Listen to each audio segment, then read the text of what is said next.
तर मागील सत्रामध्ये आपण योग दर्शन, पातंजल योग दर्शनातील विभूतिपाद पाहिला होता. तो आपल्या अभ्यासक्रमात होता. त्यानंतर या चतुर्थ सत्रामध्ये आपल्याला कैवल्यपाद अभ्यासक्रमाला आहे. जो पारंपरिक योग ग्रंथ नावाचा जो पेपर आहे, त्या पेपरमध्ये योग दर्शनाचा कैवल्यपाद, हठयोग प्रदीपिका या ग्रंथातील तिसरा आणि चौथा पाद आणि योग वसिष्ठातील उपशम प्रकरणातील 91, 92 आणि 93 हे सर्ग, तसेच निर्वाण प्रकरणातील 126वे सर्ग असा आपला अभ्यासक्रम आहे. तो मिळून एक पेपर क्लासिकल योगा टेक्स्ट किंवा पारंपरिक योग ग्रंथ असा होतो. तर त्यातील कैवल्यपाद म्हणजे योग दर्शनाचं मॉड्यूल घटक आपण पाहत आहोत. ठीक आहे. ज्यामध्ये योग दर्शन जे आपलं सुरू झालं ते कसं सुरू झालं होतं?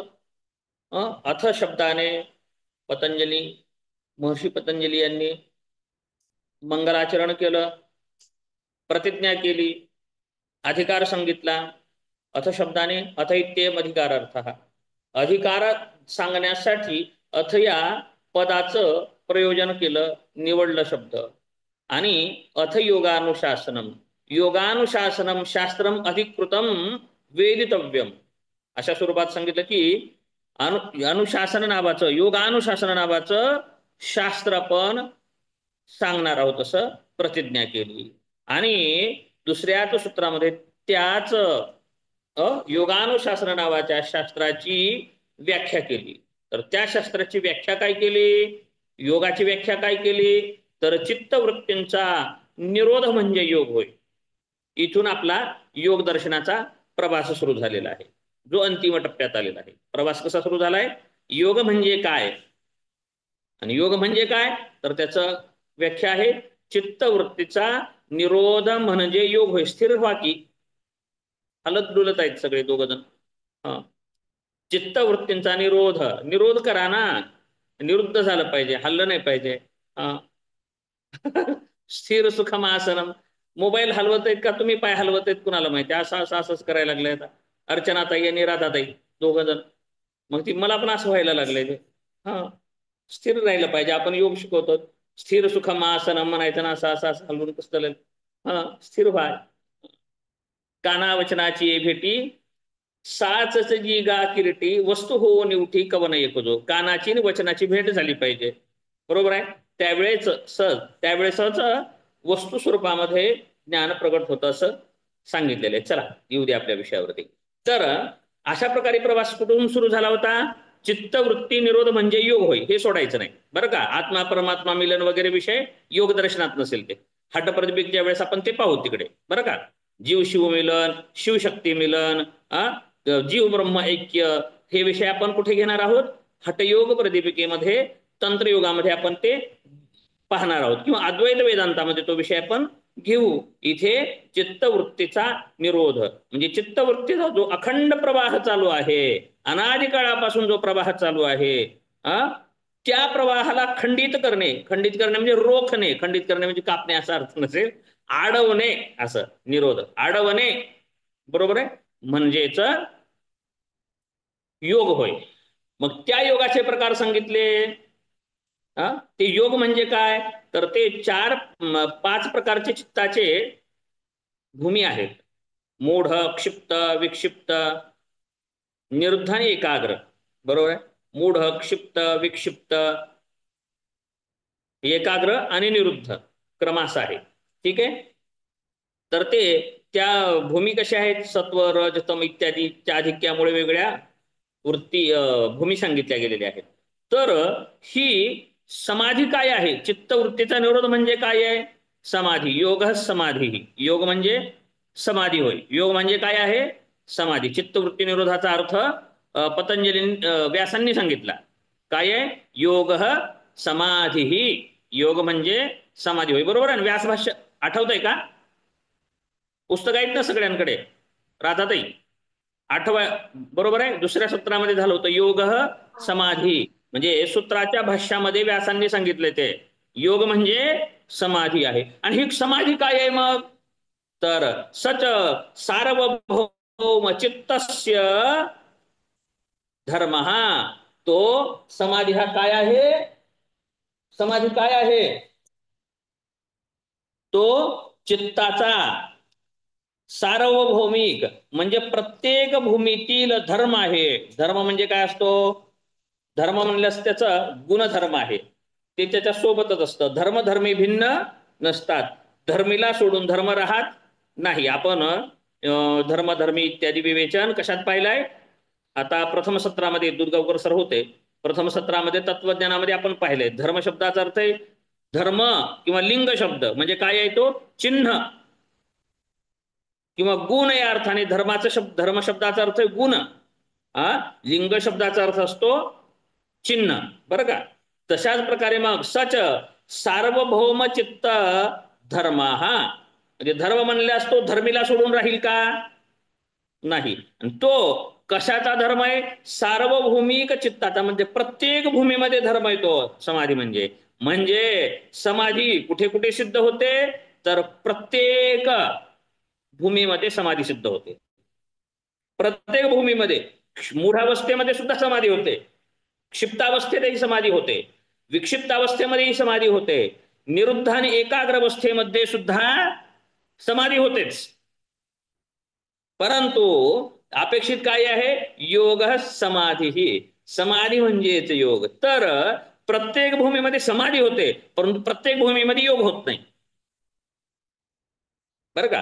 प्रत्येक भूमीमध्ये समाधी होते, बरं का. क्षिप्तावस्थेमध्ये विक्षिप्त मूढ एकाग्र निरुद्धावस्थेमध्ये समाधी होते, जड जात नाही ना, तिघजण जड नाही ना जात, काय म्हणजे वेगळं काहीतरी बोलायला सारखं वाटू नाही. असं वाटत असेल तर लगेच तिथल्या तिथं सांगत जावा, म्हणजे काय बोलायला लागलात, कुठलं बोलायला लागलात, आम्हाला काही कळना, वरून डोक्याच्या चाल, असं तसं काही लगेच सांगत जावा, म्हणजे तिथल्या तिथं, कारण तुम्हाला झालेलं आहे आणि तुम्ही तिघेही व्यवस्थित होतात, बरोबर आहे. तर त्यामुळे मी सहज बोलतोय, आपल्या विषयावरती येणार आहोत लगेच, ह्यालाच लगे आपण कनेक्ट करायचंय, हे सूत्र त्या सूत्राशी जोडायचं आहे आपल्याला. तर मग प्रत्येक भूमीमध्ये समाधी होते परंतु योग होत नाही, बरं का.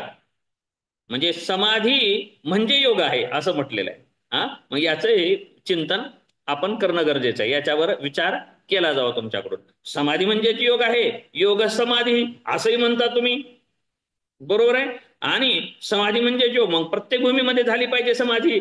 तर त्याचं विश्लेषण असं आहे की समाधी प्रत्येक भूमीमध्ये होते परंतु त्या तीन ज्या भूमी आहेत त्यात समाधी होते, त्याला योग का म्हणलं जाणार नाही. तर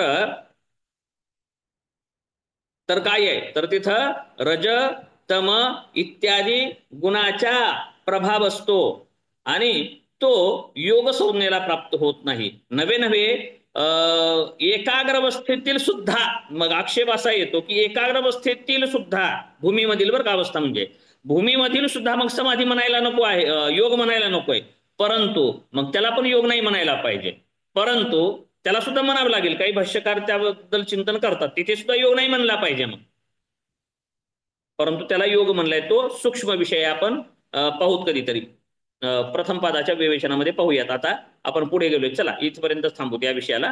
तर काय म्हणत होतो, तर एकाग्र आणि निरुद्ध अवस्थेमध्ये, तर एकाग्र अवस्था सुद्धा, एकाग्र अवस्थेमधील जी समाधी होते त्या समाधीला नाव आहे संप्रज्ञात समाधी, बरं का.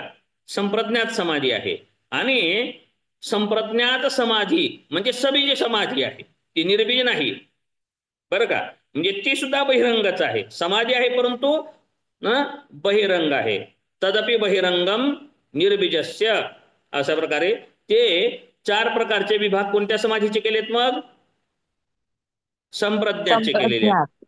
संप्रज्ञाचे केलेले चार प्रकार हे संप्रज्ञाचे केलेत. त्याचेच काही भाष्यकारांनी 8 प्रकार केलेले आहेत, काही भाष्यकारांनी 8 प्रकार केलेले आहेत.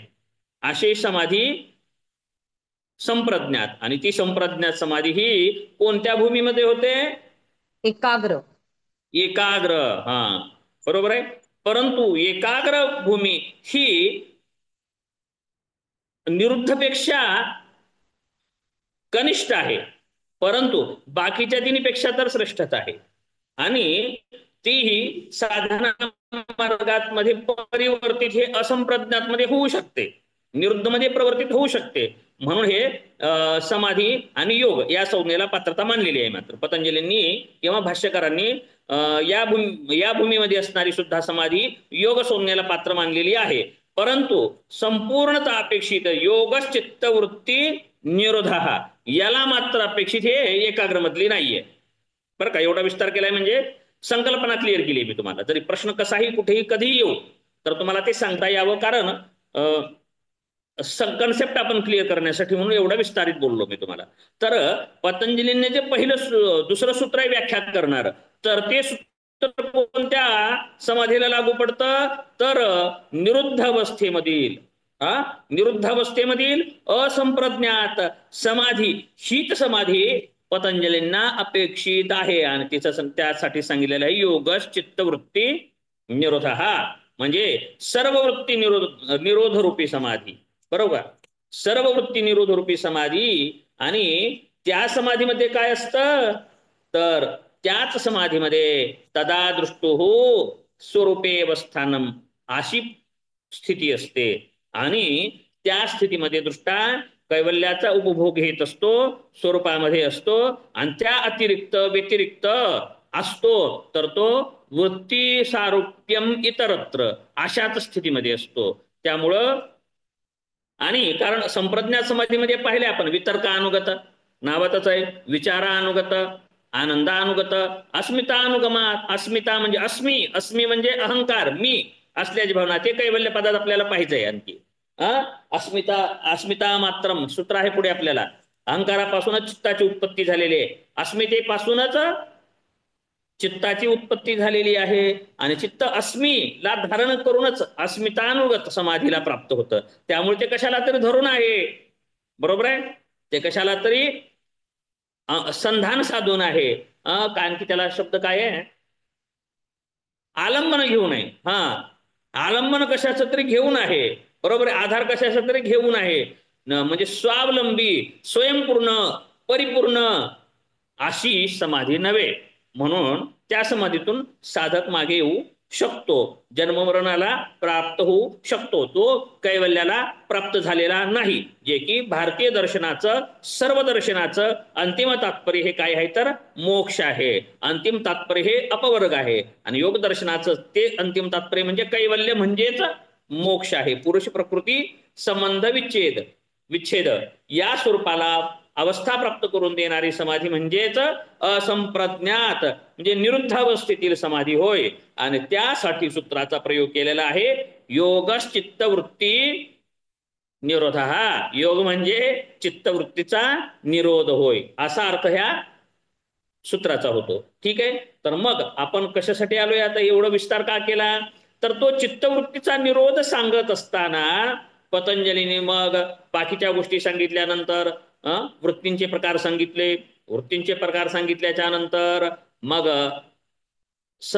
या चित्तवृत्ती निरोधाचा पहिला उपाय सांगितला, जो की उत्तम अधिकाऱ्यासाठी सांगितलेला आहे. अभ्यास वैराग्याभ्याम तन्निरोध. तो उत्तम अधिकाऱ्यासाठी त्या चित्तवृत्ती निरोध रूप समाधीला म्हणजे योगाला प्राप्त होण्याचा मार्ग काय आहे, तर तो अभ्यास आणि वैराग्य सांगितला. अभ्यास वैराग्याचं विवेचन झालं. ते करत असताना पुन्हा मग परत तत्परम पुरुष ख्यात गुणवैतृष्ण्यम, परवैराग्य अपरवैराग्य सांगितलं. अपरवैराग्याद्वारे संप्रज्ञात समाधी प्राप्त होते, परवैराग्याद्वारे असंप्रज्ञात समाधी प्राप्त होते. बरोबर आहे राधाताई, बरोबर आहे, अशी प्राप्त होते. मग योग्यांचे प्रकार केले, तेच कुठेतरी केलेले आहेत. बरं का, क्रम पण पाठ करावा लागलाय बरं का. आता असं संकल्पना पण जमणार, संकल्पना केल्या तर थोडस अंदाज कळतो. मात्र अरगडे ह्या नंतर हे आलेलं आहे म्हणजे 2-4 सूत्राच्या नंतर असेल. परंतु युजीसी नेटला आता सूत्र संख्या पण विचारत आहे बरं का, एखादी 2 वेळा होतं तसं. पहिल्या पादामध्ये आहे सर, पहिल्या पादामध्ये आहे, पहिल्याच पादात आहे. पहिल्या किंवा दुसऱ्या सत्रात होते सर, आपल्या दुसऱ्या पादामध्ये ते योगाचे प्रकार पण होते सर. ऐकून नाही आलं मला, आवाज काय येत नाही. आणखी बोला. योगाचे प्रकार दुसऱ्या पादात नाही, पहिल्याच पादात पहिल्या आहे. पदात 19वा सूत्र. पहिल्या पहिल्याच पादात आहे. दुसऱ्या पादात तर लगे क्रियायोगापासून सुरू होतं ना हो. असं फिक्स पाठ केलेले आहेत काही सूत्र ना. अंदाज धरून म्हणलं ना, प्रत्येक गोष्टी पाठच कराव्या लागत नाहीत, अंदाज करता आला पाहिजे, तर्क करायचा. तर असंच प्रकरण इथून सुरू झालं, संप्रज्ञात असंप्रज्ञात. मग संप्रज्ञातला काय आहे, काय म्हणलं ते विसरला बघा. अपरवैराग्य, आणि परवैराग्य हेच असंप्रज्ञात समाधीला कारण आहे किंवा साधन आहे असं सांगितलं. मग तिथून मग पुढे विधेय योगी, प्रकृती लीन योगी, किंवा कसले योगी, कसले योगी, 2 प्रकार योग्यांचे केलेले आहेत. विदेह प्रकृती लय, आणखी भवप्रत्ययांचे, भवप्रत्यय विदेह भवप्रत्यय प्रकृती आणि लय. उपाय प्रत्यय असं म्हणायचं. आणखी दुसरे 2 प्रकार, भवप्रत्यय आणि उपाय प्रत्यय. भवप्रत्यय आणि उपाय प्रत्यय. त्या प्रकरणामध्ये भवप्रत्यय म्हणजे काय आणि उपाय प्रत्यय म्हणजे काय हे सांगितलेलं आहे बरं का. हे सगळे सूत्र पाठ करावे लागतील, अभ्यास करावा लागेल. सगळे सूत्र पाठ करावे लागेल, तेव्हा आचार्य म्हणून घ्यायचं, नाहीतर आचारी, योगाचारी आचारी म्हणायचं. मग योगाचारी आम्ही हे ते मिक्स करतात, ते हे करतात, असं असं करतात, आचारी म्हणायचं. मग आचारी म्हणून घ्यायचं नाही, योगाच्या सर्व सूत्रांना नाही. किंवा मग अष्टांग योगाचे सूत्र पाठ करतात, आयलं योगदर्शन योगदर्शन योगदर्शन असंच म्हणतात. आता सांगणार आहे ना मी क्रमाने अष्टांग योग कुठे येतो ते. मग उत्तम अधिकाऱ्यांना अभ्यासाने वैराग्य सांगितलं, आलं लक्षात. मग पुढे योग्यांचे प्रकार येतात. आशयोगी कोणकोणते प्रकारचे आहेत, प्रकृतीलीन योगी, हे काही नवीन संकल्प कुठलं सांगत आहे वाटत असेल तुम्हाला, नाही वाटणार. हे 3-4 चेहरे तर उपस्थित आहेत, त्यामुळे तुम्हाला वाटणं म्हणल्यावर मग अवघड आहे. मग मला काय करावं लागेल, काय खरं नाही. मग आत्महत्या करावं लागेल मला आज कसं झालं म्हणून तुम्ही जर म्हणलात म्हणजे काय होतंय तसं. दुधगावकर सरांच्या बॅचमध्ये काही लेडीज होत्या, राहत होत्या बरं का. 3च जे उपस्थित राहणारे होते तिथे सुद्धा. पण 4 सत्रामध्ये कैवल्य पदाच्याच वेळेस झालं प्रकरण. विचारलं होतं, सर आठवत असेल तुम्हाला, तर त्यांना म्हणलं अहंकार म्हणजे काय, तर त्यांनी युगो म्हणले. आता घ्या म्हणलो ना, मग काय घ्यायचं आपण, मग आज शिकवणाऱ्यानं म्हणलं. आणखी सांगत होतो मी की लोक युगो युगो अर्थाने शिकवतात, अहंकार अहंकार असं शिकवतात. अरे गडी इथं अहंकार काय म्हणून बोलतोय. मग खूप वेळा मी ते खूप काही कळत नाही असं समजून का बोलतो, आलं का लक्षात. काही जणाला वाटतं लई ओव्हर बोलतो. ओव्हर आहेत विद्यार्थी, एवढे अति आहेत की काही कळत नाही, कुठं लक्ष देतात कुणाला माहितीये. म्हणजे सगळं झाल्यानंतर रामाची माई सीता म्हणल्यासारखं झालं. रामायण झालं, आरती झाली, प्रसाद घेतला. घरी जात असताना काय झालं कथेत, सीता कोण होती म्हणलं की रामाची आई होती. असं कसं करावं लागेल मग कुणावर. मग 4 सेमिस्टर झाल्यावर बरं का दुधगावकर सर, मला आठवतं एक एक गोष्ट मला लक्षात राहते. तर एक महिला होत्या दुधगावकर सरांच्या वर्गात, आणि आणखी उदाहरण देऊन म्हणलं होतं मी की कित्येक जण बघा म्हणलं अहंकार सांगायला लागलं का, अहंकार गर्व चांगला नाही, अहंकार माणसाला रसा तळायला नेतो, अहंकार सोडला पाहिजे, गर्विष्ठपणा सोडला पाहिजे, अशा अर्थानं बोलतात अहंकाराला, असं म्हणलं होतं. आणि म्हणून पुन्हा म्हणलं आता सांगा, तर परत त्यांनी अहंकाराला शब्दाचा अर्थ असाच घेतला. मग परत सांगावं लागलं. तर म्हणून तसं होऊ नये म्हणून मी काहीच कळत नाही असं समजतो पुढच्याला. आपल्याला थोडं काही जास्त बोलावं लागेल, थोडंसं बरोबर आहे, जास्ती थोडं आपली ऊर्जेचा वापर जास्त करावा लागेल, बलप्रयोग जास्त करावा लागेल. परंतु पुढच्याला आपण न्याय दिला पाहिजे, आपण शिकवण्याला न्याय दिला पाहिजे असा अर्थ आहे. चला विषयावरती काय होतो, कुठवर आलो होतो, भव प्रत्यय उपाय प्रत्यय. ते तिथं जाऊन बघा.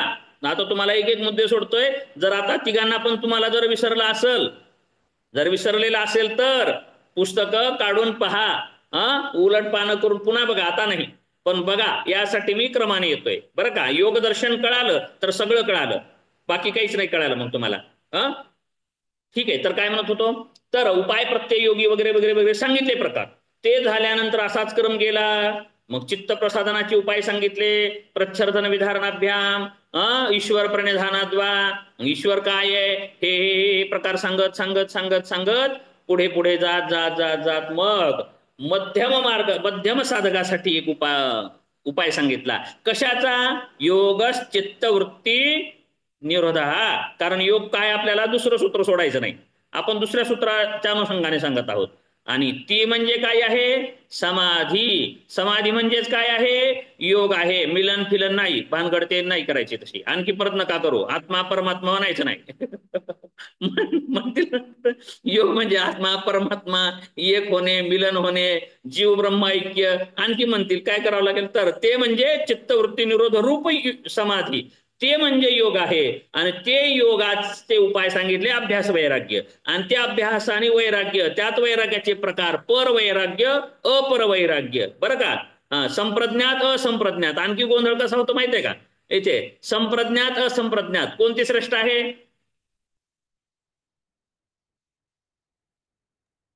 असंप्रज्ञात.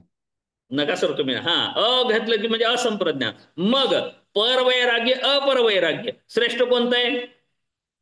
थांबा, बाकीच्यांनी सांगा. पर वैराग्य अपर वैराग्य बघूयात आता तरी.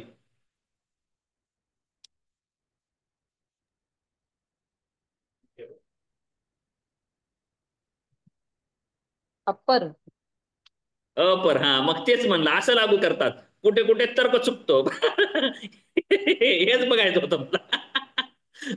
असंप्रज्ञात संप्रज्ञात, बरोबर आहे. तसं बरं का, असंप्रज्ञात समाधी अपरने प्राप्त होते आणि संप्रज्ञात समाधी परने प्राप्त होते. असं होईल मग, तशाला तसं जोडलंय. पण नाही, इथं विचार करा, बरोबर आहे. असंप्रज्ञात समाधी पर वैराग्याने प्राप्त होते. तत्परम पुरुष ख्यातैर गुणवैतृष्ण्यम. सूत्र बघा, बरोबर आहे. आता सांगितलं, हो हो म्हणलंय त्यांना, खरं वाटलं. बरोबर आहे. मग हे क्लिअर करा बरं का. पर अपर म्हणजे काय? परा, पश्यंती, मध्यमा, वैखरी, 4 प्रकारच्या वाणी सांगितल्या जातात. तर वैखरी म्हणजे आपण बोलतो सामान्य. मग पर म्हणजे सगळ्यात मोठी, बरं का. लोक आणि परलोक, कोणता लोक श्रेष्ठ? परलोक श्रेष्ठ. ठीक आहे, असो. तर बरं का, तर पर वैराग्य अपर वैराग्य याद्वारे मग असंप्रज्ञात समाधी. मग हे विवेचन झालं, असा असं प्रकार पुढे झाला. हे कशासाठी सांगितलं? चित्तवृत्ती निरोध रूप योगासाठी. मग चित्तवृत्ती निरोधासाठी उपाय सांगितला अभ्यास वैराग्य. मग आणखी पुढे गेल्यानंतर आणखी दुसरा मध्यम अधिकाऱ्यांसाठी मार्ग सांगण्याची आवश्यकता पडली. मध्यम साधक म्हणजे उत्तम साधकांना, जो उत्तम अधिकारी आहे त्याला अभ्यास आणि वैराग्याद्वारे, त्याच्यातही 2 प्रकार केले तर पर वैराग्याद्वारे असंप्रज्ञात समाधी प्राप्त होते. नाही तर मग ईश्वर परिधान वगैरे वगैरे सांगितले मध्ये मार्ग. त्यानंतर मग पुन्हा विषय होतो की मध्यम अधिकाऱ्यासाठी दुसरा काही उपाय नाही का? लवचिक असलं पाहिजे, एकच साधना नाही तर नाही, असं कसं होईल? इतर दर्शनकार सांगतात ना, मग तुम्ही पण काहीतरी सांगा. मग पतंजलींनी सांगितलं तपस्वाध्याय ईश्वर प्रणिधानाने क्रियायोग. मग क्रियायोग रूपी उपाय सांगितला, मार्ग सांगितला, साधना सांगितली. तप, स्वाध्याय, ईश्वर प्रणिधान, त्याद्वारे काय होतं? क्लेश तनु करणार्थश्च. मग क्लेश काय आहे हे आले विषय. क्लेश कोणकोणते आहेत? अविद्येचा क्षेत्र मुक्तरेषा इत्यादी सांगितलं. राग, द्वेष, अभिनिवेश. पुढे जात जात जात जात जात मग आणखी सुरू झाला विषय. मग आणखी काही मार्ग आहे का? कशाचा? कशाचा उपाय? चित्ताच्या वृत्तीचा, चित्ताच्या वृत्तीचा निरोध करण्याचा, म्हणजेच असंप्रज्ञात समाधी प्राप्तीचा उपाय. कारण आपण दुसऱ्या सूत्रापासून आलोय. मग तो उपाय सांगितला. मग सांगितलं विवेक ख्यातिर्विप्लवा हानोपाय. या प्रसंगामध्ये पतंजलींनी सांगितलं, काय सांगितलं? सूत्र कितवं? 29वं सूत्र सांगितलं. अष्टांग योगाचं यम, नियमासन, प्राणायाम, प्रत्याहार, धारणा, ध्यान, समाधी, अष्टाव अंगाने 8 अंग सांगितले. मग तिथून एका अंगाचं वर्णन केलं. हे कुणासाठी आहे? कनिष्ठ साधकांसाठी, बरं का. कनिष्ठ साधकांसाठी अष्टांग योग मार्ग सांगितला.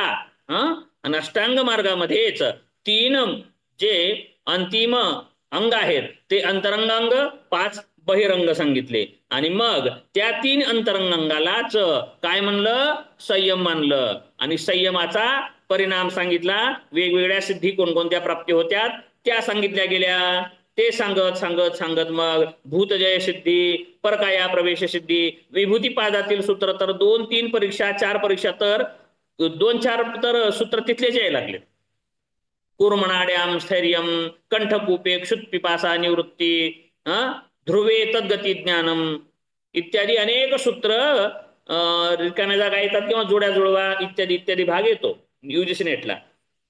तर हे सांगितलं, विभूती सांगितली आणि विभूती पादाच्या शेवटी कैवल्याला सोडलं नाही. कारण आपण कुठून निघालो? योग चित्तवृत्ती निरोधा. मग शेवटचं कैवल्य विभूती पादातील शेवटचं सूत्र सांगितलं.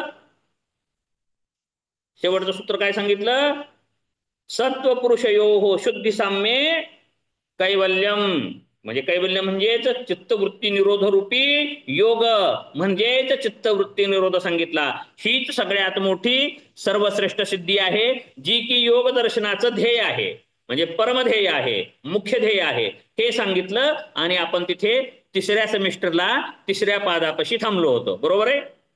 तर आता आपण 4th पादाला सुरुवात करत आहोत. मग काय सांगितलं होतं? चित्तवृत्ती निरोध म्हणजेच योग होय. बरं का? पतंजलीने तिथं सांगितलं होतं आपण योग सांगणार आहोत. आणि तो योग कोणता? तर चित्तवृत्ती निरोध रूपी योग साध्य करायचा आहे, तेच परमसाध्य आहे असं सांगितलं गेलेलं होतं. तर मग त्यासाठीच मग आता कैवल्य पादामध्ये सांगणार आहेत. तर कैवल्य पादामध्ये सांगताना कैवल्य येण्या अगोदर आता यामध्ये काय दिसणार आहे? आपण पाहिलं संधी. संधी हाही विषय सांगितला होता. म्हणजे पतंजलींचे सूत्र हे एक लगट आहेत, 195 सूत्र हे एक लगट आहेत, परंतु त्याचा कुठेतरी विभाग पाडावा लागेल. अध्याय वेगळे पाडायचे असतील. मग अध्याय पाडले आहेत. कसे पाडले? अष्टांग योगातील 5 इकडे आणि 3 इकडे घेतले आणि विभूतीपाद वेगळा केला.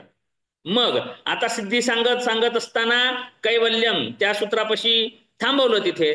बरोबर आहे. परंतु मागील सूत्र म्हणजे मागील अध्यायाचं आणि पुढील अध्यायाचं हे काय करतात? संधी होणारे हे सूत्र आहेत. आता सुरुवातीचं हे सूत्र काय आहे? तर दोन्ही अध्यायाची संधी करणारं सूत्र आहे. मग या अध्यायामध्ये मागच्या अध्यायाचं काय केलेलं आहे? उजळणी, रिव्हिजन किंवा काय मागील अध्यायाचं शेवटाला काय शब्द वापरावं? काय केलंय हो? मागील अध्यायाचं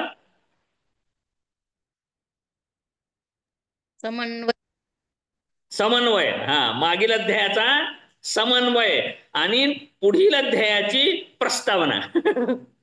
मागील अध्यायाचं समन्वय आणि पुढील अध्यायाचं प्रस्तावित केलेलं आहे. मागील अध्यायाची संगती पुढील अध्यायाशी लावलेली आहे, संगती केलेली आहे. ठीक आहे. म्हणजे आपल्याला एकदमच आधीनामधी कसं झालं असं वाटू नये यासाठी हे काय केली आहे?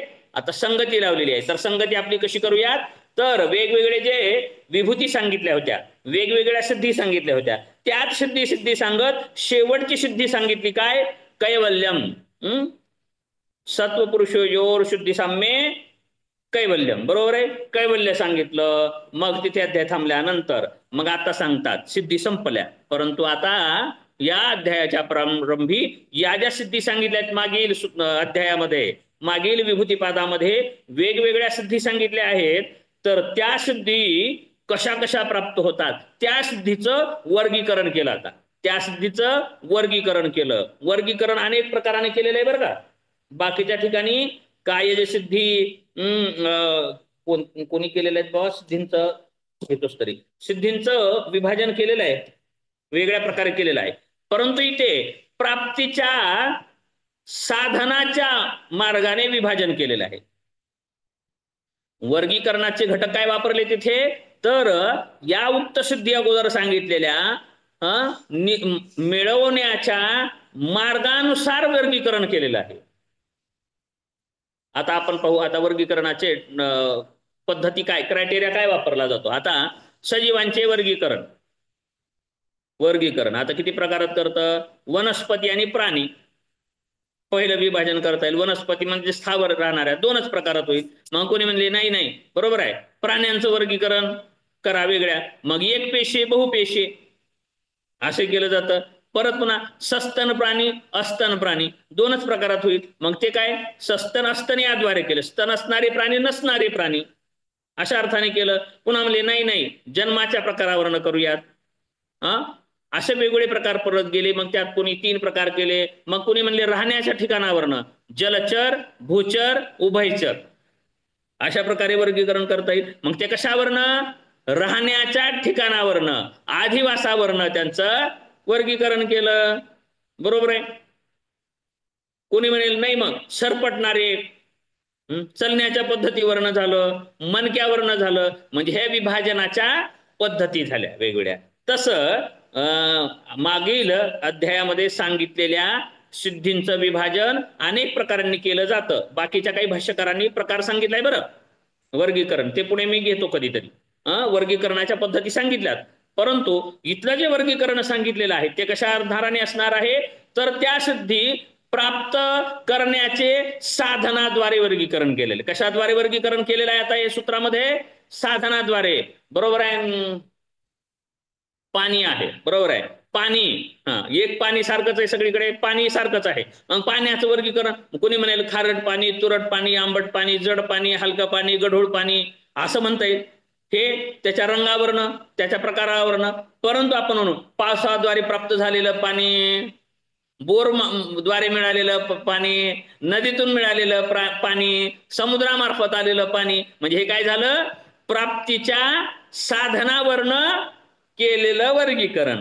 तसं आता या सिद्धी सांगतात की सिद्धी या मिळवण्याचा मार्ग, या सिद्धी प्राप्तीचं साधन कोणकोणती आहेत, कोणकोणत्या साधनानं सिद्धी प्राप्त होतात, या आधाराने सिद्धींचे 5 प्रकारामध्ये वर्गीकरण केलेलं आहे. ते आता पुढील सूत्र आपण घेत आहोत. ठीक आहे, कळालं? आपण सुरू करूयात आता. सिद्धींचं वर्गीकरण कसं केलेलं आहे? साधनेच्या मार्गाच्या अनुसार वर्गीकरण केलेलं आहे. तर पतंजलींचं पहिलं सूत्र आहे जन्मौषधी मंत्र तपः समाधीजः सिद्धयः. जन्म, औषधी, मंत्र, तपः, समाधीजः, सिद्धयः. सिद्धी कशा आहेत? जन्मज. सिद्धी कशा आहेत? मंत्रज. सिद्धी कशा आहेत? औषधीज. सिद्धी कशा आहेत? तपज. सिद्धी कशा आहेत? समाधीज. ज शब्दाचा तात्पर्य सांगतो. पंकज, पंकज, अनुज, अंत्यज, अग्रज. सामासिक शब्द आहेत हे. अग्रज भाषेवरनं सांगतोय मी बरं का. अग्रज, अग्रज शब्दाचा अर्थ कोण सांगेल? अग्रज भाषा तर कळते का? पुढे असणार, पुढे पुढे असणारा, अग्र, पुढे असणारा. असणारा म्हणजे जे चारचा नारा होतो का? असणारा नाही. आणखी अग्र म्हणजे पुढे, पहिला जन्मलेला, अग्रज वडील भाऊ. वडील भाऊ. अग्रज, अग्रज म्हणजे मोठा भाऊ. अग्र म्हणजे पुढे. ज म्हणजे जन्मणारा, अगोदर जन्मणारा अग्रज. मग अनुज लहान, नंतर जन्मणारा. अनुज लहान का? जन्मण्यानुसार लहान असणारा. अंत्यज शेवटी जन्मणारा. ज म्हणजे जन्मणारा. आता पंकज, दुधगावकर सर नाही सांगायचं. पंकज, पंकज म्हणजे तर कमळ म्हणजे चिखलात येणारा. पंक म्हणजे काय? मग पंक म्हणजे चिखल. पंक म्हणजे चिखल. ज म्हणजे जन्मणारा, चिखलात जन्मणारा. कमळाला पंकज नाव कोणी अर्थाने मिळाले माहितीये? जन्मनाच्या आधाराने. बरोबर आहे. पंकज आलं लक्षात? ज शब्दाचं तात्पर्य जन्म किंवा निर्माण होण्याचं साधन या अर्थाने. बरोबर आहे. तर मग आता इथं शब्द ज, समाधी जा, याच्यामध्ये ज शब्दाचं तात्पर्य कळालं? जन्मणाऱ्या. जन्मणाऱ्या म्हणजे मिळणाऱ्या. दूध कुठून मिळालं? पशुपासून. पशुज एक वनस्पतीज दूध. वनस्पतीज म्हणजे दूध म्हशीपासून, गाईपासूनच नाही. मग ते वनस्पतीज म्हणल्यानंतर काय होईल? रस, वनस्पती रस. म्हणजे वनस्पतीपासून प्राप्त झाले, म्हणजे नारळाचं वगैरे दूध वगैरे म्हणतात त्या म्हणजे ज शब्दाचा अर्थ सांगायचंय मला. इथून काय करायचंय, जे शब्दाचा अर्थ. मग तो ज हा शब्द, ज हा अक्षर प्रत्येक पदाच्या मागे, प्रत्येक शब्दाच्या मागे जोडायचं, म्हणजे जन्मज. आणि हा हमखास प्रश्न येतो बरं का, हमखास आलेला प्रश्न आहे की सिद्धींचे प्रकार. मग त्या जन्मसिद्धी मंत्रसिद्धी म्हणायचं नाही, जन्मज सिद्धी. कसा वापर करावा लागेल शब्दाचा, जन्मज सिद्धी म्हणजे जन्माने जन्मणाऱ्या. ज म्हणजे जन्म होणाऱ्या, जन्मणाऱ्या म्हणजे प्राप्त होणाऱ्या, प्राप्त होणाऱ्या म्हणजे मिळणाऱ्या. आलं लक्षात. ज म्हणजे मिळणे, जन्मणे, प्राप्त होणे, प्रगट होणे, येणे. आलं. मग कशाद्वारे येतात, जन्मज, स्वभावाने. जन्माने येणाऱ्या. परत पुन्हा औषधीज. सिद्धीचे प्रकार किती आहेत, 5 आहेत. महर्षी पतंजलींनी कैवल्यपादात सांगितलेल्या सिद्धींचे प्रकार तुमच्या शब्दात लिहा. ह्या प्रश्नाचं उत्तर असेल आता. म्हणजे कशा आहेत मग सिद्धी, जन्मज सिद्धी. दुसरा असेल औषधीज सिद्धी, म्हणजे औषधीज म्हणजे औषधीद्वारा मिळणाऱ्या. पर जन्मज, औषधीज, मंत्रज, मंत्रज सिद्धी म्हणजे मंत्राद्वारे प्राप्त होणाऱ्या. त्यानंतर सिद्धींचा प्रकार तपज सिद्धी म्हणजे तपाचरणाद्वारे प्राप्त होणाऱ्या सिद्धी. आणि त्यानंतर समाधीज सिद्धी, समाधी म्हणजे समाधीद्वारा प्राप्त होणाऱ्या सिद्धी. मग अशा प्रकार किती झाले, जन्मज सिद्धी, मंत्रज सिद्धी, औषधीज सिद्धी, तपज सिद्धी आणि समाधीज सिद्धी. ज ज ज का घातलं हे तुम्हाला उदाहरण देऊन सांगितलंय. आता कळत नाही असं होणार नाही. ठीक आहे, लक्षात असू द्या. तर मग ह्या 5 प्रकारच्या सिद्धी सांगितल्या. मग आता या 5 सिद्धींचं अर्थ सांगावा लागेल. आता पतंजलीने तर असं केलेलं आहे, 5 प्रकारच्या सिद्धी आहेत एवढं सांगितलं ना. जन्म, औषधी, मंत्र, तपः, समाधीजः, सिद्धयः, एवढ्याच सिद्धी सांगितल्या. मग आता पुढे कसं, मग एवढ्या सिद्धी सांगितल्या. आता ह्या सिद्धी काय आहेत, कसं कसं सांगता येईल. मग ते व्यास भाष्यकारांनी सांगितल्या. भाष्यकारांनी तेवढं विस्तृत नाही सांगितल्या. मग पुढे पुढे पुढे ग्रंथ होत राहिले. मग लगेच पतंजली तर असं केलं, जात्यंतर परिणामा प्रकृत्या पुरात. पुढचं सूत्र लगेच काय आहे, जात्यंतर परिणाम प्रकृत्या पुरात. बरोबर आहे. पुढे आता जात्यंतर परिणाम सांगत आहेत. जाती अंतर, त्याचा अर्थ मी तिथे तसा सांगेन. मग एवढ्यात कळालं का तुम्हाला. तुम्हाला मग पहिल्या सूत्रानुसार मग सिद्धींचे प्रकार म्हणलं की तुम्हाला 16 मार्काचा प्रश्नाचं उत्तर लिहिता येईल का. मग यासाठी शिकवायचं आहे क्लास. कशासाठी, यासाठीच आहे. आता मग ते आपण सांगणार आहोत. पुढच्या सूत्राला आपण जाणार नाही आहोत. आपण याच सूत्राबद्दल आता विश्लेषण करणार आहोत. तर मग ते प्रकार लिहून घ्या. पहिला प्रकार काय, जन्मज सिद्धी.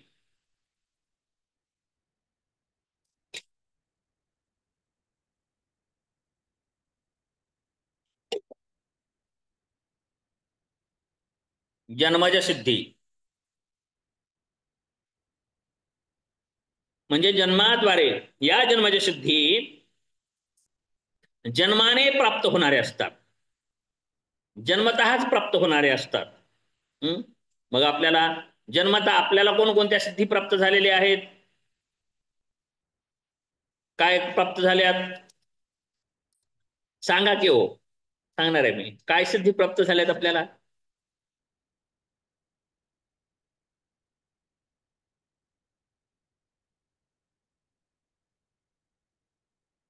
ज्याचं कारण आपल्या मिळण्यामागचं फक्त जन्मच सिद्ध होतो. बरोबर आहे, असं असेल. काय प्राप्त झालंय विचार नाही. मग आताच विचार आलाय बरं का मला, म्हणून मी सांगितलं हे सिद्धीमध्ये आपल्याला काय प्राप्त झालेलं आहे. आपण मनुष्य झालो. मनुष्य कशामुळे झालो, जन्माने झालो. काही करावं लागलंय का मनुष्य म्हणून घेण्यासाठी, काही करावं लागलंय का. मनुष्यता आपल्याला कुठून प्राप्त झाली आहे, ग्रंथात नाही बरं का. जन्मापासून. जन्मल्यामुळे माणसाला जन्मलं म्हणून माणूस म्हणलं गेलं. म्हशीला जन्मलं म्हणून म्हैस जन्माला आली, आपण म्हैसच म्हणतो. म्हणजे जन्माद्वारे सिद्ध होतं की. मग बौद्ध दर्शनामध्ये आलेले बरं का, बौद्ध दर्शनामध्ये विषय आलेला आहे कशामध्ये कशामध्ये द्वादशी निदानामध्ये, दुधगावकर सर, द्वादशी निदानामध्ये किंवा प्रत्यय समुत्पादामध्ये विषय आलेला आहे. तिथे तिथे कुठेतरी विश्लेषण केलं होतं मी, जन्माद्वारेच जे प्राप्त होतं ते त्यातून. तर जन्माद्वारे मग जे प्राप्त होतं ते सिद्धी. मग आपल्याला जन्माद्वारे खाणे पिणे आपल्याला कला प्राप्त झाली, जन्माद्वारेच प्राप्त झाली. बघण्याची सिद्धी जन्माद्वारेच प्राप्त झाली, ऐकण्याची सिद्धी जन्माद्वारेच प्राप्त झाली, जन्मातच प्राप्त झाली. याला आपल्याला काही वेगळं करावं लागलं नाही. परंतु असं अपेक्षित तिथे नसेल. इथं अपेक्षित असं नाही. आलं का लक्षात? उगाच समजवण्यासाठी विषय घेतला. म्हणजे जन्माने जे प्राप्त होतंय, मग आपल्याकडे जन्माने हेच प्राप्त आहे. बरोबर आहे. जन्माने आपल्याकडे आई प्राप्त झाली, जन्माने आपल्याला वडील प्राप्त झाले, जन्माने आपल्याला आडनाव प्राप्त झालं, जन्माने आपल्याला जाती प्राप्त झाली, जन्मानेच प्राप्त झाले. हे जे काय आपल्याला काय म्हणतात ते जन्माने प्राप्त झालं.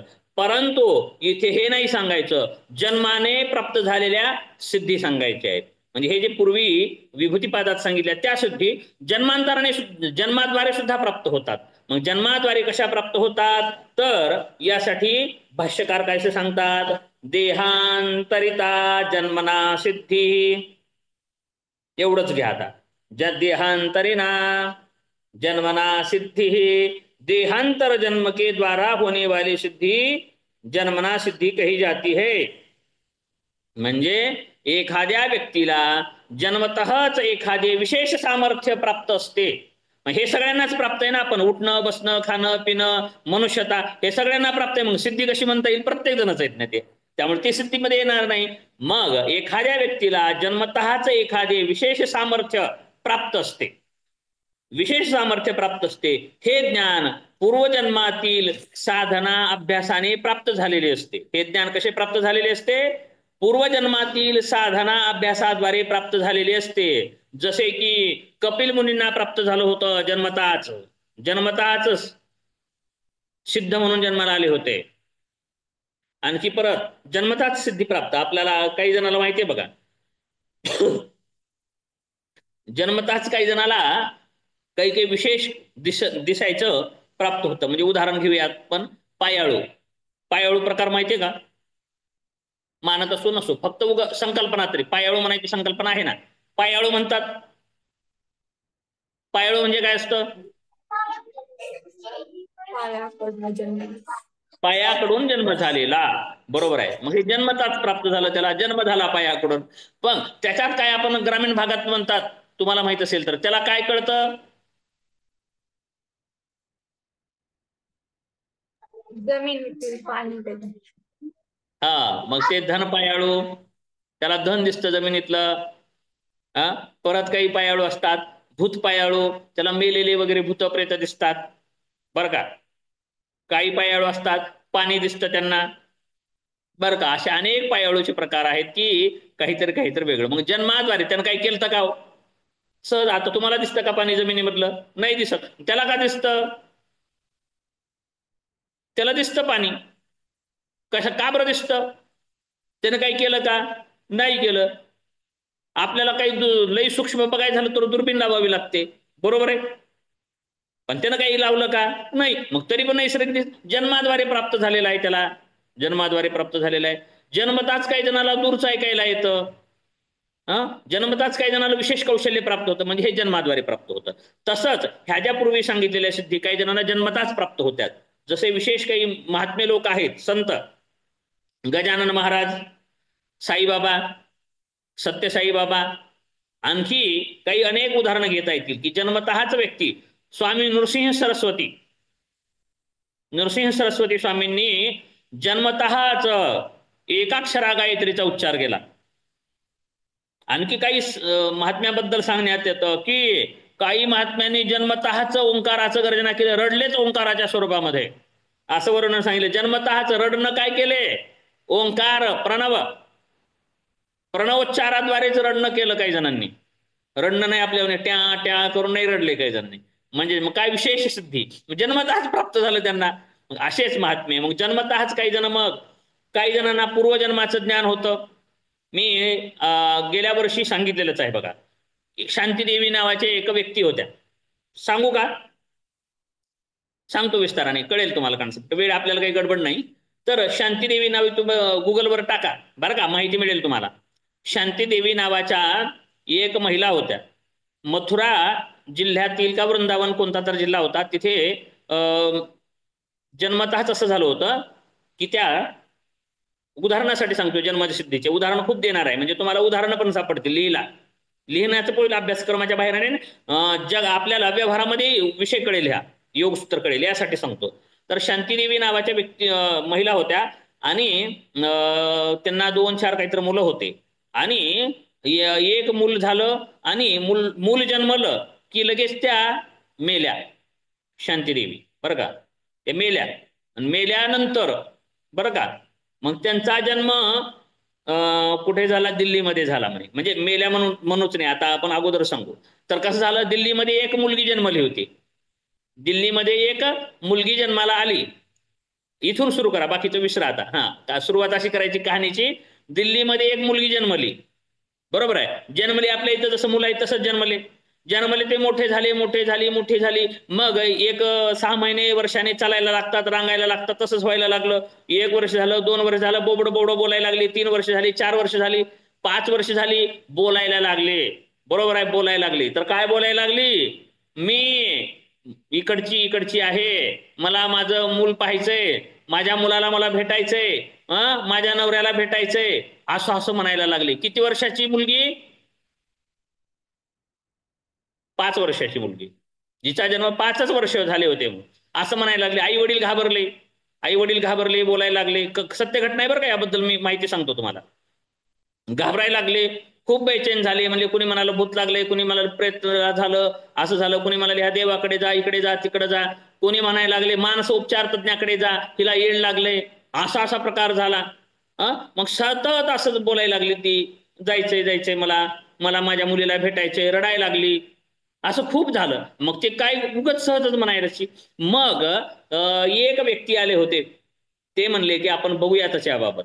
तर मग बाई तुझं गाव कोणतं आहे, नाव सांगितली गावचं, कुठे काय होतं नाव, घर कुठं आहे तुझं, नवरा कोणता आहे, काय असं सांगितले. मग त्यांनी म्हणले की दिल्ली आणि वृंदावन वगैरे जवळच आहे तिथून, मथुरा. तर एक व्यक्ती कोणतरी परिचित होते त्यांचे. मग ती जी अगोदरची जी म्हणत होती मी कोण आहे, तर तिथल्या घरच्या दिराला मुद्दाम बोलवलं, उगाच सहज बोलवलं. जर खरंच असेल तर आपल्याला कळेल. म्हणून यासाठी त्याच महिला जी म्हणत आहे मी कोण आहे, तर त्याचा दीर, म्हणजे आता तो म्हातारा असेल, वयस्कर असेल ना, आता तो वयस्कर असेल, आता ही तर 5 वर्षाची आहे, तर अगोदरच्या जन्मातला असणारा तो व्यक्ती उगा आणला सहज. सुरुवात अशी झाली, दिल्लीमध्ये आल्या त्या मुलीनं ओळखलं आणि नाव सांगितलं, कोण आहे, काय आहे, माझा दीर आहे असं सांगितलं ते. मग अचंबित झाले, आश्चर्य झालं की अरे गडे असं कसं होऊ शकतं. मग विचार झाला, म्हणजे योगायोग असेल. वैज्ञानिक थोडे लई बुद्धिवान असतात, लई जे नास्तिक लोक असतात त्यांना मानायचं नसतं पुनर्जन्म वगैरे. ते काय म्हणतात, नाही योगायोग असेल, कोणी सांगितलं असेल, ठीक आहे, एक कळालं. मग म्हणले चल आता जाऊयात. आता काय केले, मग चल तू घर सांग म्हणले. आपण फक्त त्या गावाकडे नेले. गावाचा घराचा रस्ता तिने दाखवला, सगळी माहिती सांगितली, प्रत्येक नातेवाईक ओळखले, नवे अगोदरच्या जन्मातील प्रत्येक गोष्ट तिने सांगितली. सत्य निघाली. त्यानंतर असं सुरू झालं. त्यानंतर काय सुरू झालं माहितीये, घरात पैसे कुठे लपवले हे पण सांगितलं सर. माहितीये तुम्हाला, गेल्या वेळेस सांगितलोय काय की, मग प्रत्येक वर्गाला सांगितलं. असं खूप काही गोष्टी सांगितल्या त्यांनी. मग असं झालं की पुन्हा त्यावेळेस भारत पारतंत्र्यात होता. म्हणजे संसद कुठे होती, इंग्लंड ब्रिटनमध्ये संसद होती. तर तिथे हा मुद्दा गाजला आणि मानसशास्त्रज्ञ हे सांगतोय, म्हणजे आणखी मानसशास्त्र पण आहे आपल्याला इथे बरं का. इथे आपल्याला मानसशास्त्र सुद्धा शिकायचंय बरं का. म्हणजे भारतीय मानसशास्त्र किती प्रगत आहे हे पहा. भारतीय मानसशास्त्र अधिक प्रगत आहे वेस्टर्न सायकोलॉजीपेक्षा. तर मग बाहेरचे संशोधक, मानसोपचार तज्ञ, मानसशास्त्राचे अभ्यासक, तज्ञ, पीएचडी करणारे, पीएचडी झालेले, असे वेगवेगळ्या विद्यापीठातील लोकांचा समूह आला तो भेटायला. परत भारतातील गांधीजी सुद्धा भेटायला गेले होते म्हणे. गांधीजी भेटायला गेले होते.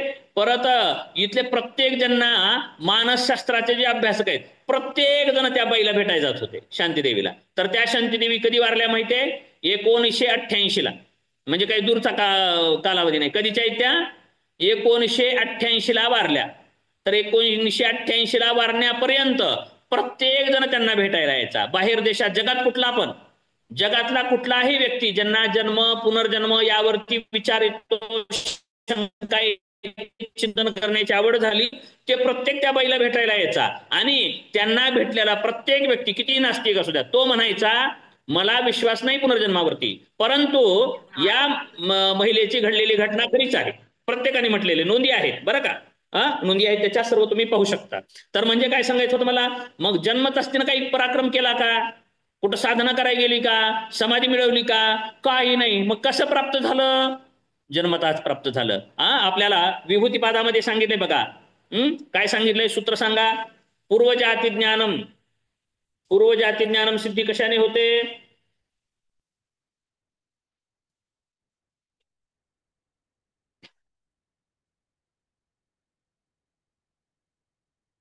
सांगा ना. संस्कार साक्षात्करणात 18वं सूत्र विभूतीपादातील. समन्वय करतोय, संगती लावतोय मी बरं. संस्कार साक्षात्कार कर्मात पूर्व जाती ज्ञानम. पूर्वजाती ज्ञानम म्हणजे पूर्व जन्माचं ज्ञान होतं. कशाने होते, संस्कार साक्षात्करणात. विभूतीपादाच्या वेळेस आपण सांगितलं होतं. मग ही सिद्धी करायला काय सांगितलं इथं पतंजलींनी, संस्कार साक्षात्करणाने हे सिद्धी प्राप्त. मग इथे शांतीदेवीला कशी प्राप्त झाली, काय केलं होतं का त्यांनी, समाधी सिद्धी मिळवली होती का, नाही. तपाचरणाला कुठे गेल्या होत्या का, कोणतं मंत्रतंत्र केलं होतं का, नाही. जन्माद्वारेच प्राप्त झालेली आहे. मग यात काय होते हे आपण कधीतरी विस्ताराने पाहू. म्हणजे माझा सांगायचा विषय इथे तुम्हाला समजलेला आहे. म्हणजे जन्माद्वारे ही सिद्धी प्राप्त झाली, एक झाली की पूर्वजाती ज्ञान ही सिद्धी प्राप्त झाली. मग बलेशु हस्ती बलादिनी म्हणजे अत्यंत बलवानता प्राप्त होणं, मग ते सुद्धा जन्माने काही जणांना प्राप्त होतं. चंद्रेक ताराव्यूह ज्ञानम, ते सुद्धा अशी सिद्धी जन्माद्वारे प्राप्त होऊ शकते. जन्मताच ताराची गती कळू शकते. जन्मतःच परचित्तस्य ज्ञानम. काही मुलं आहेत की काय बोलायला लागले मनातलं सांगतात, असे झालेले आहेत. पुढच्या व्यक्ती काय बोलतात, बरोबर आहे. काही लहान मुलं जन्मताच सांगतात की काय होणार आहे पुढे, आपली आजी मरणार आहे, सांगतात ते कधी कधी. जन्मताच 5-6 वर्ष झाली काही लोक सांगतात. मग सुरुवातीला म्हणतात योगायोग झाला असेल, 2दा 3दा 4दा 5दा म्हणलं की मग पुन्हा महाराज करून ठेवतात त्यांना. अरगडे हे न सांगितलेलं पुढचं कळतंय त्याला, होतंय का नाही असं. खूप लोक जातात, गर्दी करतात त्यांच्याकडे. जन्मताच सिद्धी प्राप्त होते. साईबाबा जन्मता सिद्धी प्राप्त झाली होती. सत्य साईबाबा जन्मता सिद्धी प्राप्त झाली होती. चमत्कार वगैरे करणं अशा अनेक सिद्धी प्राप्त होत्या जन्माने. तर त्या का होतात, आता याचं उत्तर दुसरं. हे जन्मसिद्धीचे वर्णन झाले, बरोबर आहे. मग अशा अनेक उदाहरण आहेत बरं का. आपल्याकडे गीता प्रेसद्वारे प्रकाशित झालेला परलोक पुनर्जन्मांक नावाचं एक पुस्तक आहे बरं का. मोठा अंक आहे, कुणाला वाचायचं असेल तर वाचू शकतात. त्यात अशा अनेक घटना आहेत, त्यामध्ये अशा अनेक घटना सांगितलेल्या आहेत बरं का. परलोक पुनर्जन्मांक अंक आहे तो. योगांक, आरोग्यांक, साधनांक, उपासनांक, गोअंक, गोसेवा अंक, रामांक, शिवांक, शिवोपासनांक, हनुमानांक, वेदकथांक, असे दरवर्षी गीता प्रेस गोरखपूर हे दरवर्षी एका विषयावरती अंक, सेवा अंक, ज्योतिष तत्वांक असे अनेक 1922-24 पासून आज गायक प्रत्येक वर्षी एका विषयावरती अंक काढतं. भारताबाहेरील जगातील विद्वान मंडळी, सगळ्यात श्रेष्ठ गणली जाणारी व्यक्ती त्यामध्ये लेख लिहितात. दर महिन्याला कल्याण नावाचं मासिक असतं. आणखी जर तुम्ही मासिक घेत असाल तर घ्या. कल्याण नावाचं मासिक आहे. 10 रुपये ना 12 रुपये किंमत असेल, फारशी नाही पण किंमत त्याची 10 ते 12 रुपये किंमत आहे. काय मासिकाचं नाव, कल्याण मासिक. तर ते मासिकात कल्याण मासिकामध्ये लेख येतात आणि ते लेख आणि काही विशिष्ट लोकांनी लिहिलेले लेख असं लेख मिळून दरवर्षी एक विषय दिला जातो. सेवा, एक वेळेस गोसेवा, एका वर्षी कृष्ण, एका दिवशी काही दिवशीच म्हणतो, एका वर्षी वेदकथा, उपनिषद, उपासना, शिवोपासना असे अनेक विषय घेतले जातात. आणि त्या विषयामध्ये तुम्ही पण लेखन करणार असाल तर करा. त्यांना जर ते आवडलं, जर तुमचं लेखन जर अप्रतिम असेल तर त्यामध्ये आपल्याला स्थान मिळू शकतं. महाराष्ट्रातील अनेक लोक आहेत की त्यांना तिथे स्थान मिळालेलं आहे बरं का. तुम्ही जर योगामध्ये लिहिलात, आयुर्वेदामध्ये लिहिलात, दरवर्षी ते सूचना करतात की या विषयावरती आपण अंक काढत आहोत. तर मग त्या विषयावरती भारतातील, भारताबाहेरील विद्वान मंडळी, हुशार मंडळी लेख लिहितात आणि मग काही लेख एकसारखे कॉपी पेस्ट केलेले असतात. मग ते लेखांना त्या सगळ्यात श्रेष्ठ असणारे लेख, उत्तम उत्तम असणारे लेख एकत्रित करून अंक छापला जातो. ठीक आहे. काय सांगत होतो, परलोक पुनर्जन्मांक याच्यावरनं गेलं. तर असं अनेक यावेळेस आणखी 2012ला घडलेली घटना न्यूजवाल्यांनी पाहिलेली आहे, हरियाणामध्ये घडलेली. एक घटना श्रीलंकेमधली आहे. परत आताच 2-4 वर्षापूर्वी एक थायलंड का जपानचा एक राजपुत्र होता, 4-5 वर्ष झालेला. तो म्हणत होता की मी नालंदा विश्वविद्यालय आहे ना, तिथला मी अध्यापक आहे. म्हणून त्या लहान मुलाला, राजपुत्राला घेऊन आले होते राजघराण्याचे व्यक्ती. खरंय का बघायसाठी. मग किती नालंदा विद्यापीठ आपल्याला तर माहितीये का. मग सांगा जा, म्हणजे त्याचा जन्म आता कैवल्य पदामध्ये येणार आहे बरं का पुढे विषय. पुढे काही सूत्राला 20-22व्या सूत्रा 15 सूत्राच्या दरम्यान येईल. आता 10-15 सूत्र झाल्याच्या नंतर हा विषय येणार आहे. कैवल्य पदामध्ये हा विषय येणार आहे. तिथे आपल्याला ते विस्ताराने सांगताच येईल. तर थोडंसं प्रस्तावित होईल त्याचंही आता.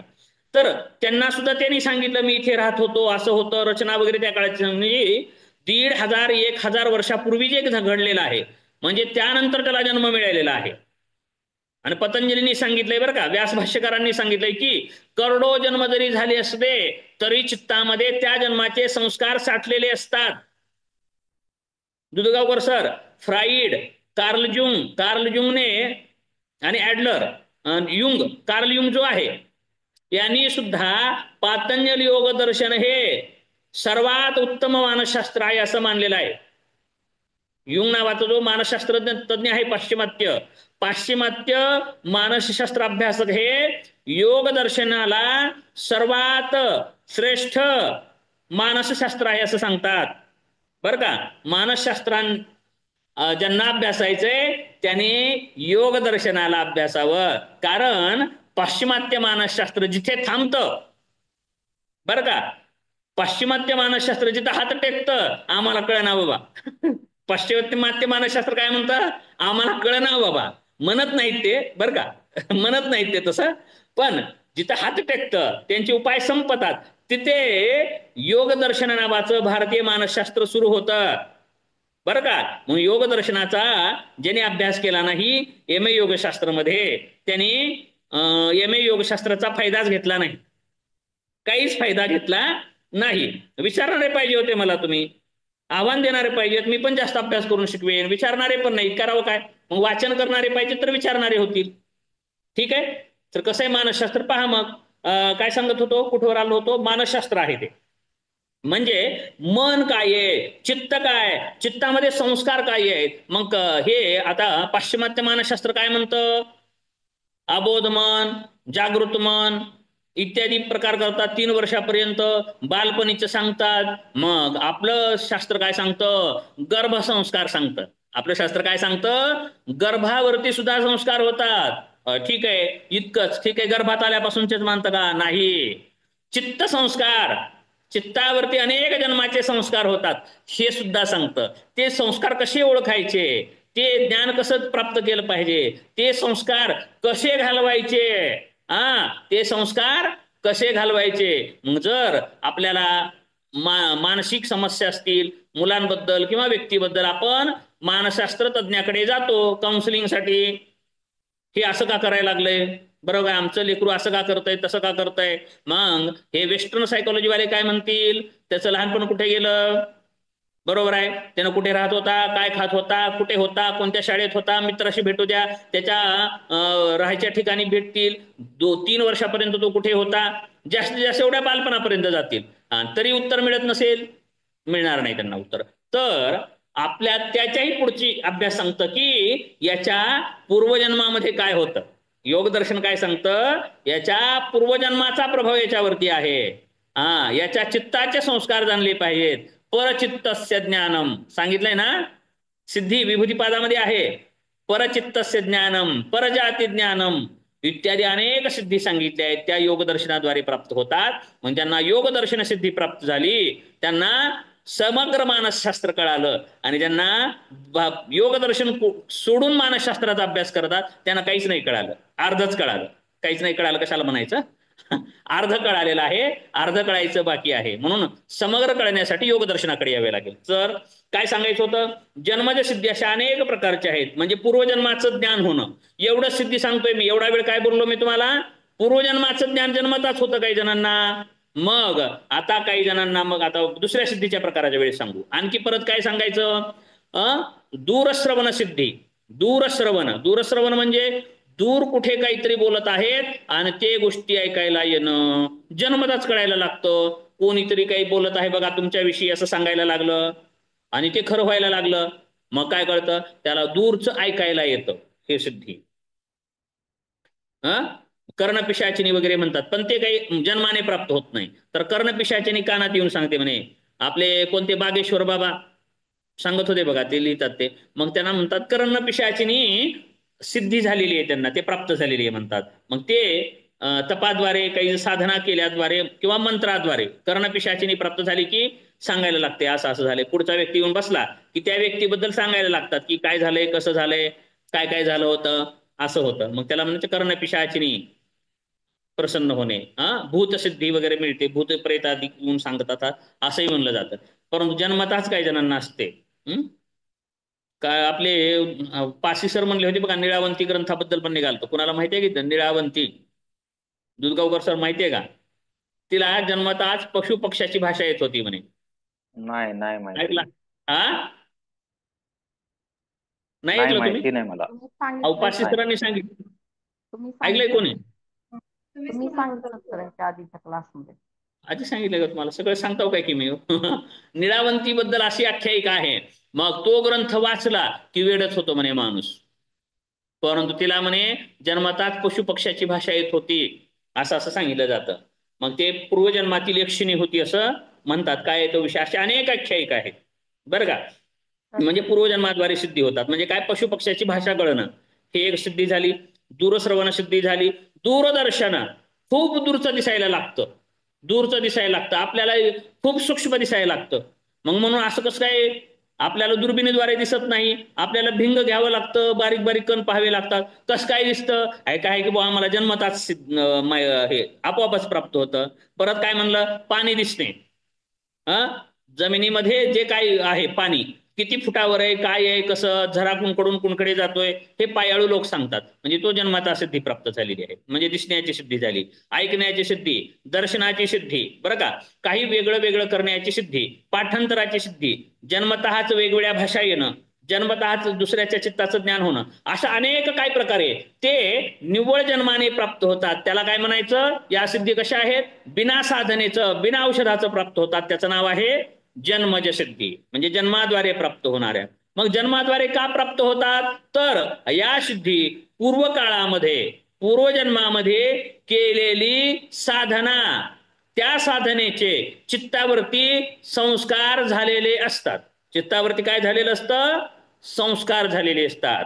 परत त्या कर्माचं फल अंश सुद्धा चित्तासोबत या जन्माला येत असतो. कारण पाश्चिमात्य किंवा भौतिकवादी काय सांगतात, देह जाळला, पुरला, कुजला, संपला, त्याच्या पुढे काहीच राहत नाही.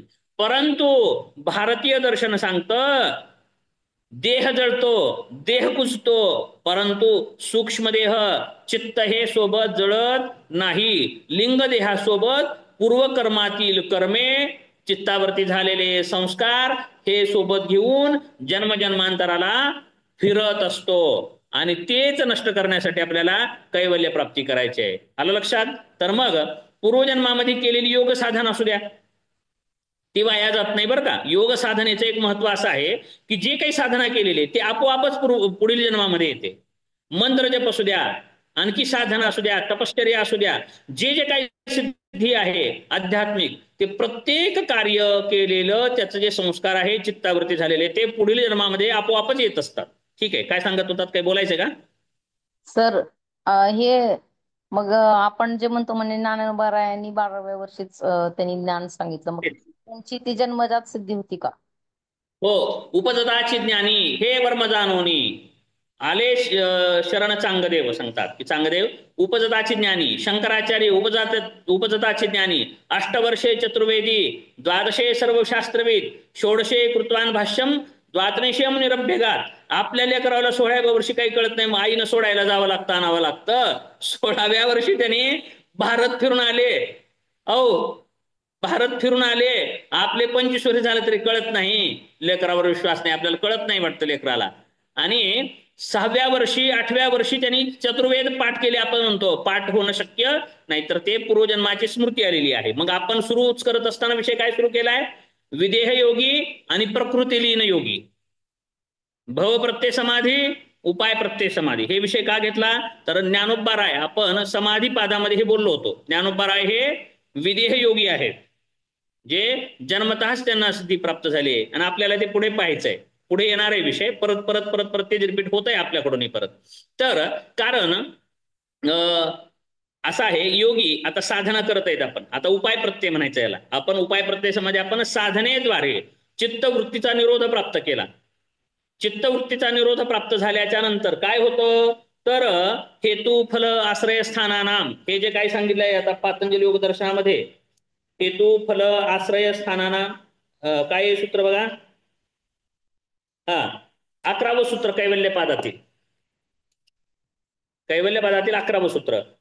हेतू फल आश्रय आलंबने संग्रहितत्वाद येषाम अभावे तदाभावाः. म्हणजे हेतू फल आश्रय आणि आलंबन हे जे आहे, यामुळे चित्तावरती संस्कार झालेले असतात, आणि हे नष्ट झाल्याच्या नंतर चित्तावरती संस्कार राहत नाहीत. मग असं होतं, आता चित्तवृत्तीचा निरोध प्राप्त झाला, चित्त हे काय झालं? त्याच्या कारणामध्ये लीन झालं. चित्ताचं कारण काय आहे? कारण कार्य, कारण कार्य, कारणता सिद्धांत या आधारे विचारतोय आपण तत्वज्ञानानुसार. कारणता सिद्धांत म्हणजे कार्य हे कारणातून निर्माण होते, ज्यातून जे निर्माण होते, निर्माण होण्याचा जो मूळ घटक आहे त्याला कारण म्हटले जाते. तर चित्त कशातून तयार झालेलं आहे?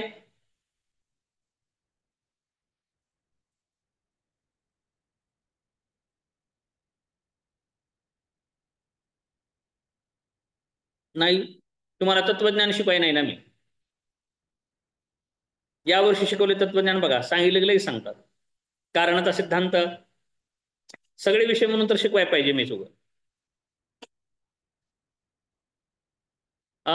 25 तत्व सांख्य दर्शनाचे नाहीत आठवत?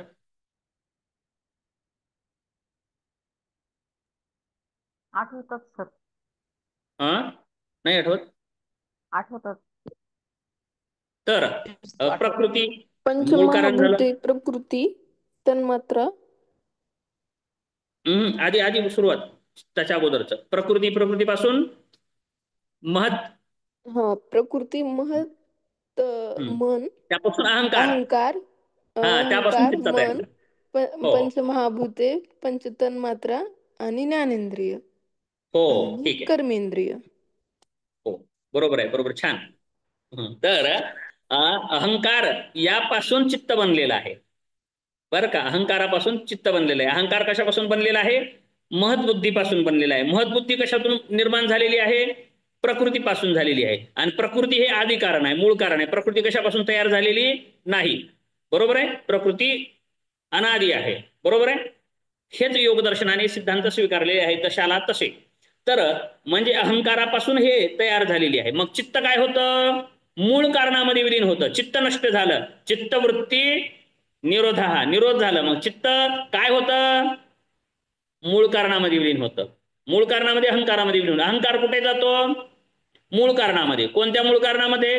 प्रकृतीमध्ये. आणि दृष्ट्याला एकदा स्वस्वरूपाचं ज्ञान झालं, विवेक ख्याती प्राप्त झाली की प्रकृती पुरुषाचा संबंध सोडते, आणि प्रकृती पुरुषाचा संबंध सुटला, त्याचंच नाव काय आहे?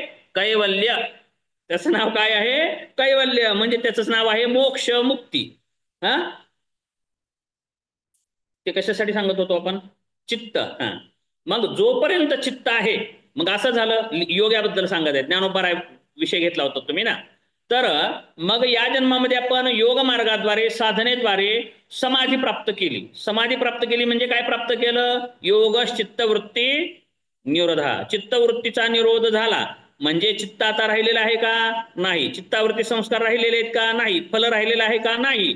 मग परंतु पूर्वी केलेल्या कर्माचे संस्कार उरलेले आहेत किंवा पूर्वी केलेल्या कर्माचं फल भोगणे उरलेलं आहे. मग काय होतं, आणि इथे आयुष्य संपलं. आता काय करायचं, देह कृश झाला, जीर्ण झाला, देह मरण पावला, परंतु चित्तातून आता नवीन कर्म घडत नाही.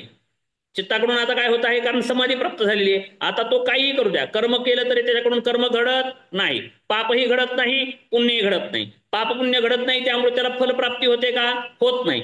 परंतु अगोदर केलेल्या कर्माचं फलाचा आणि संस्काराचा तो साठा आहे, तो संपला नव्हता.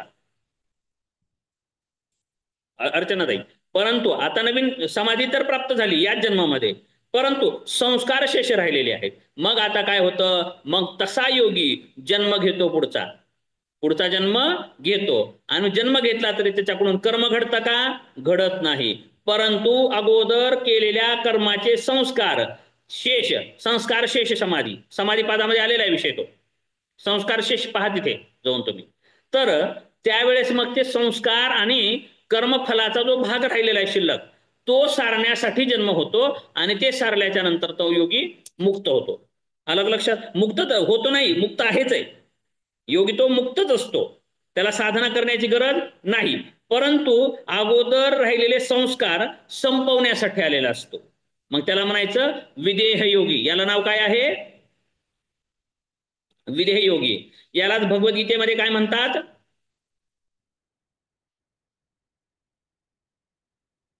भगवद्गीतेत यालाच काय म्हटलेलं आहे,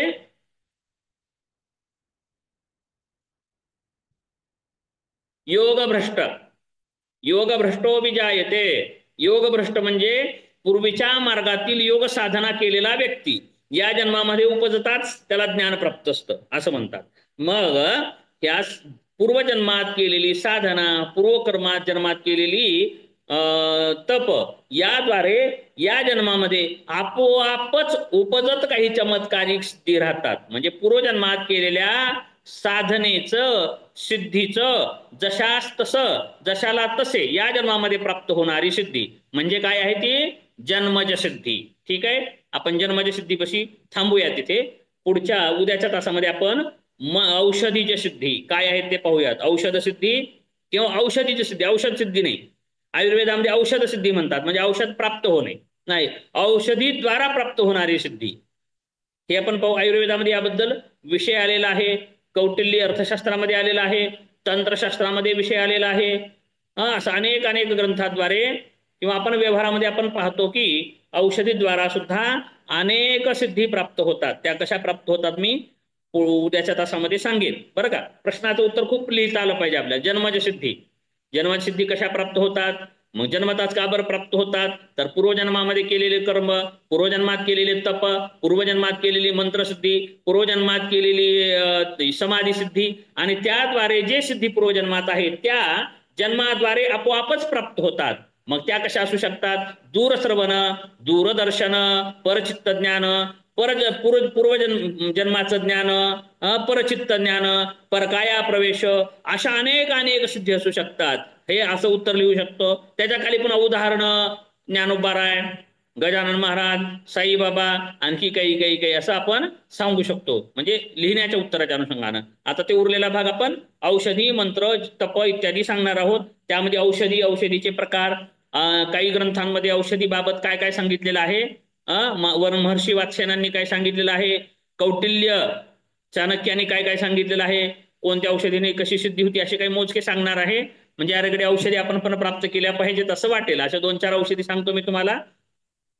त्यानंतर पुन्हा मंत्रज सिद्धी, मंत्राद्वारे कशा सिद्धी प्राप्त होतात, मग बागेश्वर बाबांना कसं प्राप्त झालं, असे काही उदाहरण उगाच चर्चा करूयात आपण. मी काही सांगत नाही, उगाच चर्चा थोडस काय करायचं, पेटवून द्यायचं फक्त हे करण्यात, म्हणजे शोध करण्याची जिज्ञासा निर्माण झाली पाहिजे, विचार करण्याची इच्छा झाली पाहिजे, यासाठी फक्त सांगेन. मंत्रज सिद्धी, तपज सिद्धी, समाधी सिद्धी, अशा प्रकारे आपण उद्या पूर्ण करूयात हे सगळं. आणि पुढील सूत्र आपण घेऊयात फास्ट. ठीक आहे, थांबूया आपण. काय विचारायचं असेल तर विचारू शकता.